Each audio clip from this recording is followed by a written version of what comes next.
save up for the Spearman Captain. I'm allergic to Spearman Captain. That is our mission, and it makes sense to go ahead and do that first. Because if we recruit the Yellow Turban Spearman Captain, we get a refund of $1,000. We just have to pay their salary. Right now, the only general I can hire does not like our leader. Speaking of our leader, let's make our leader our leader. He's the new commanding general. The other captains are crazy expensive. The Spearman Captain comes with 2 peasant warriors, replete with pitchforks. Ooh. That sounds pretty good to me, too. Peasant spearmen and 2 peasant archers. Just a big peasant army. That's why it's only 2,000 gold. The 5,000 one comes with, you know, the good. So, the other option is to go ahead and just recruit now. I'm in favor of recruit now instead of wasting any time next turn. So, our first general is mixed green and red. That's interesting. Are all these Yellow Turban generals partial? This one's purple and yellow. So what's the only color we don't have is blue. What color is Gouda? Purple and yellow also. Interesting. So we're going to be very weak on the archer game initially. I wonder what that mashup means for us. We have really high instinct and decent resolve. Instinct is big melee damage in combat when this general fights. Resolve is general's health and population up. So blue, the reason we want someone who's really good at cunning is so that we can have an archer squad with extra ammunition. So for now, I think I'm going to stay away from more archers and focus on foot soldiers. Let's just forget about cavalry altogether initially. And if I do any cavalry, it'll be with He-Man. The yellow sky ascends. So let's grab some cheap fodder right off the bat. The peasant warriors are only 47 upkeep per turn. They're expendable on purpose. That's the whole point. So I'm gonna grab 2 expendable. Just get out of the fields and into the army, please, if you don't mind. And then we've got purple and yellow here. Well, that's kind of the problem, right? These are purple. Should I maybe grab... Ooh, anti-cav. That would make more sense. Peasant spearman. Wait, wrong one. Hold on. Yeah, peasant spearman. Get in here. We need some anti-cavalry. We can't just have only assault warriors.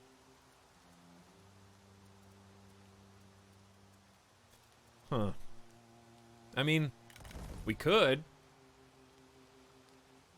2 anti-cav, 2 more peasant assault, very expendable troops. The troops may fall, but the spirit of liberation is immortal. Howdy, Navora, what's up? UI is real nice. Yes, it is, JT. I like it a lot. If you guys have any questions, if I can answer them, I will, so feel free to ask. I am still very much learning myself, so if I can't help you, somebody else in chat probably can. So let's start there. We still have good treasury per turn. And those new troops that we recruited will start filling in the ranks. Which is also, this is a good place to do it, because in Runan the town, we have a bonus to our replenishment. Wang Zhu demanded a guarantee of autonomy from Liu Biao. That's really close. That's this guy. He's one of our neighbors.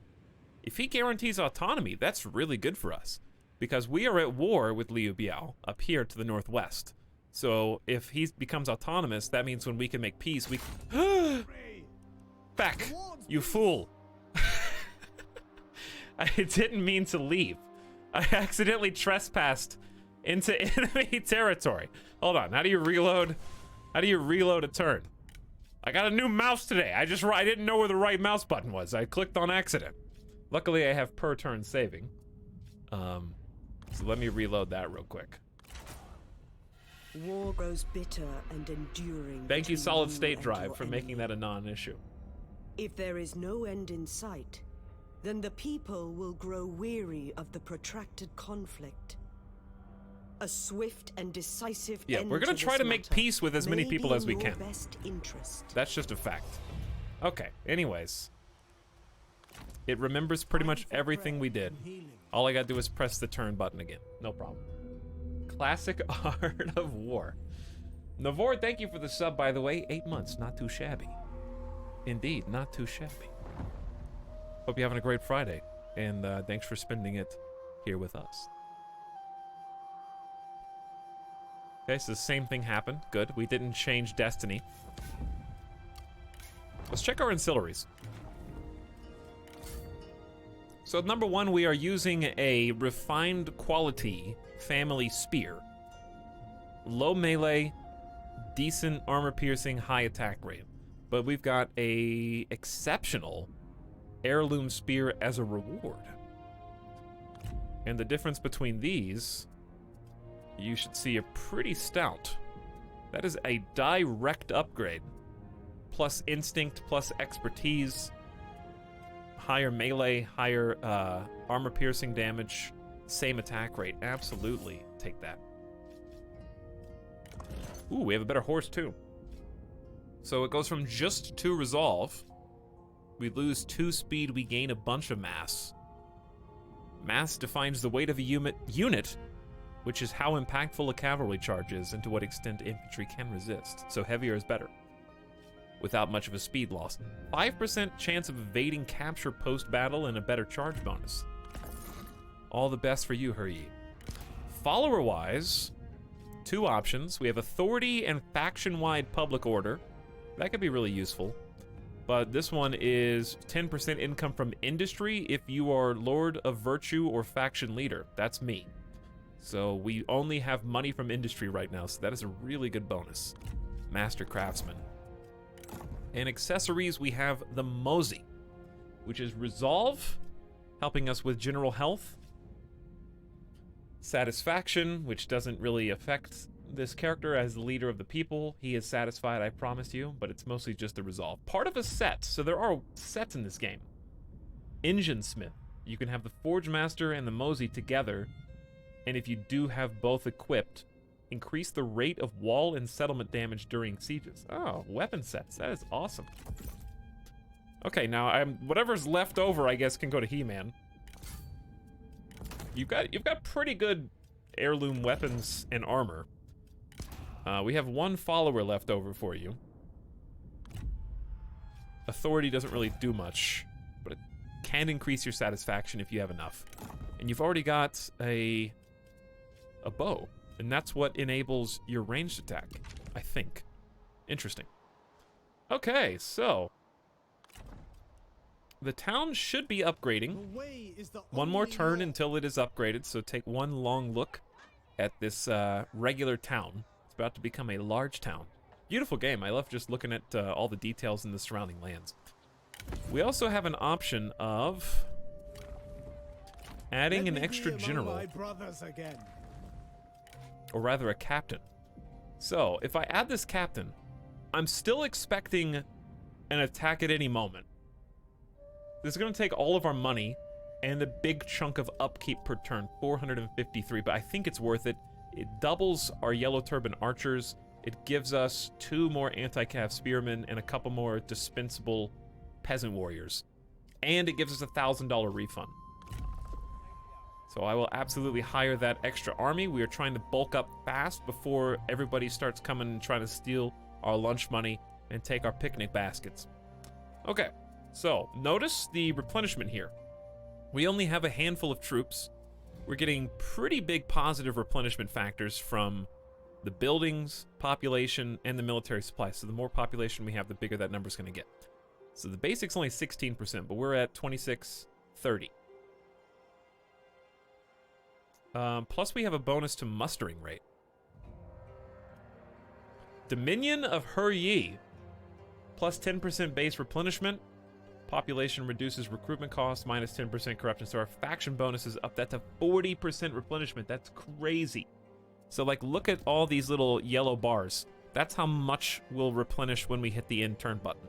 So it only takes 2 turns for us to basically go from 20% back to full strength. So we are just going to be able to hurl people and hurl bodies at the enemy.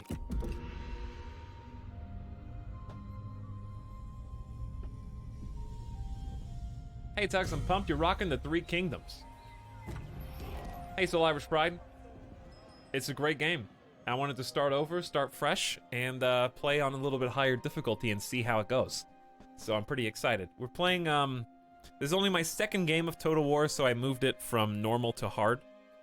Spitfire, so we're playing as hard starting location, hard campaign, and hard battle. We might need a command for that. I don't know. I'm not sure what it would be, but I'm sure people will be curious.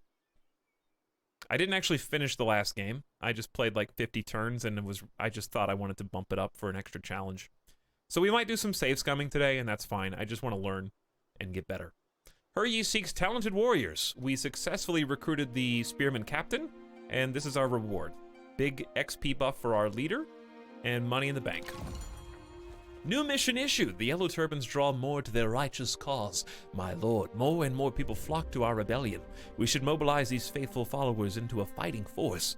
Recruit and maintain a total of 20 total units at the start of a new turn. We have 21, so all we have to do is wait. I'm one step ahead because I already... Basically, they wanted me to hire this guy. Now they want me to fill in the rest of the ranks, and I've already done that just to make sure we stay on top of the game. Also, our large town is complete. So it's getting a little bit bigger. Great Glaive. Instinct, charge bonus, armor piercing. Interesting. Okay, easy turn. I'm surprised nobody has jumped in to harass us yet.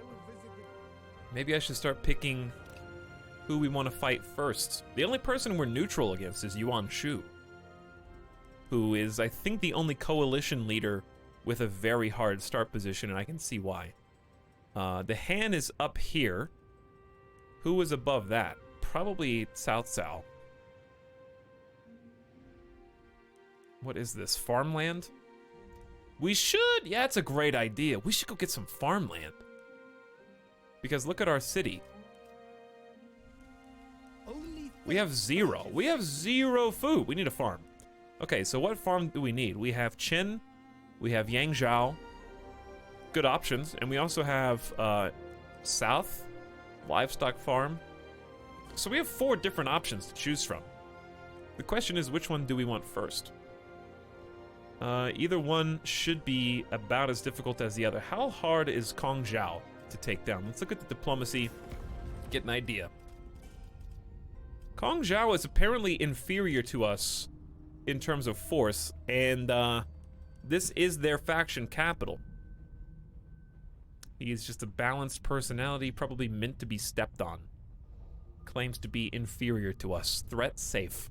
So we could move out to try to eliminate Kongzhou, who we are at war with. And if we eliminate him, then we don't have to worry about being at war with him anymore, right?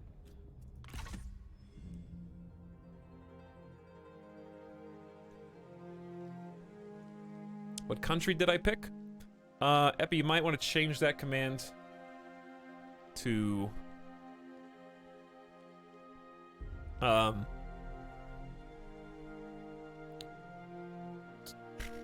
Here, I'll change it. It was a good start, though. It was a good start, though. TW was a good abbreviation. Let's see. I need to refresh. Because we are playing as Hurye. This is...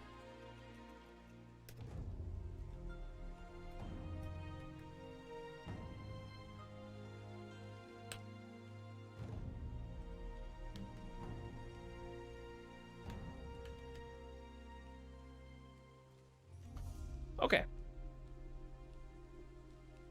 I adjusted it slightly. Because there are 3 different Yellow Turban factions, so people wouldn't be 100% clear. I fixed it, though. Yuan Shu also starts with the camera facing east, which has seriously messed me up. Yeah, I can see how that would be a problem, because this is how the camera should look to me. I know, Yuan Shao is up here. And I also played a little bit as Ma Tang, who's like west somewhere.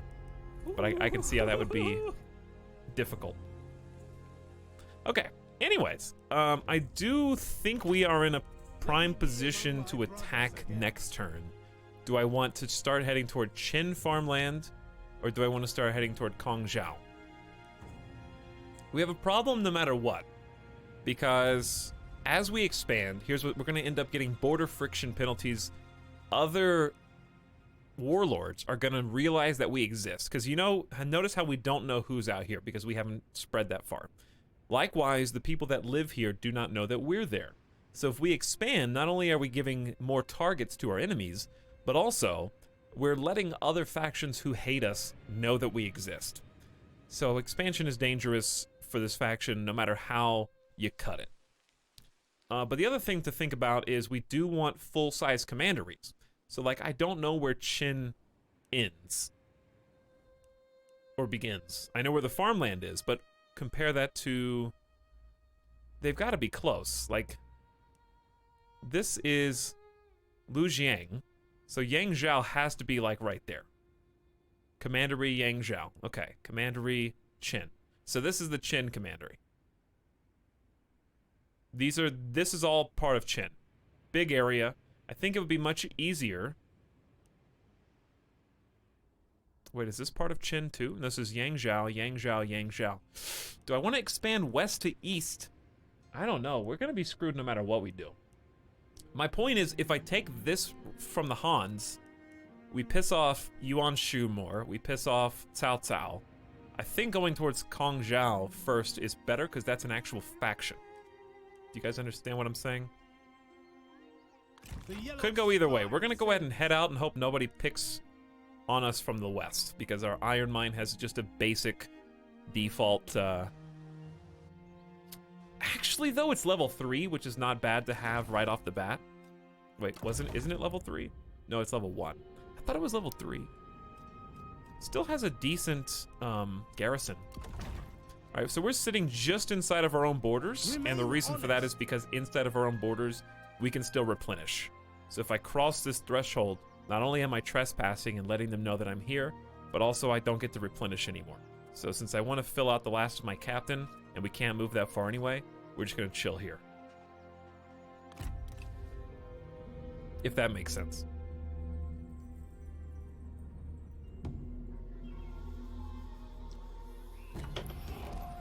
Through study and reform, greater heights are reached. We've researched a reform, which is interesting again with the yellow turbans. A little different than it is normally. We've received the Book of People. For her ye. China's most sacred treasure is its people.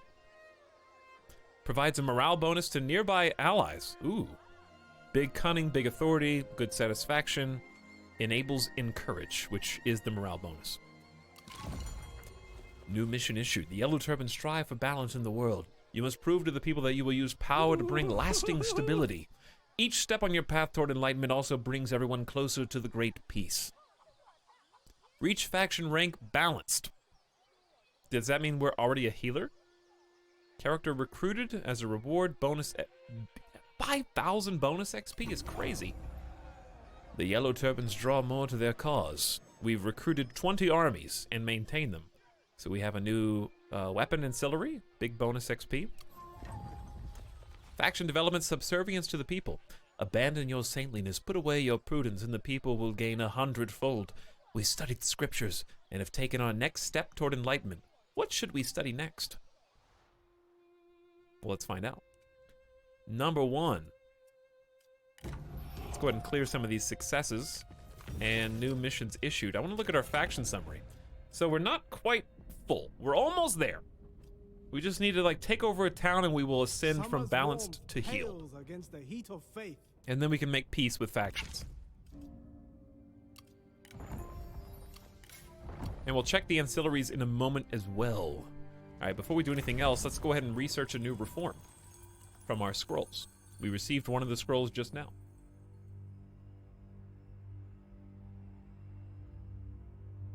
Is the Yellow Turban faction diplomatically isolated? Yes. Your best bet diplomatically as the Yellow Turban is other yellow turbans, of which there are 2 main ones plus 1 general that you cannot do anything diplomatically really with, because they get eliminated pretty fast.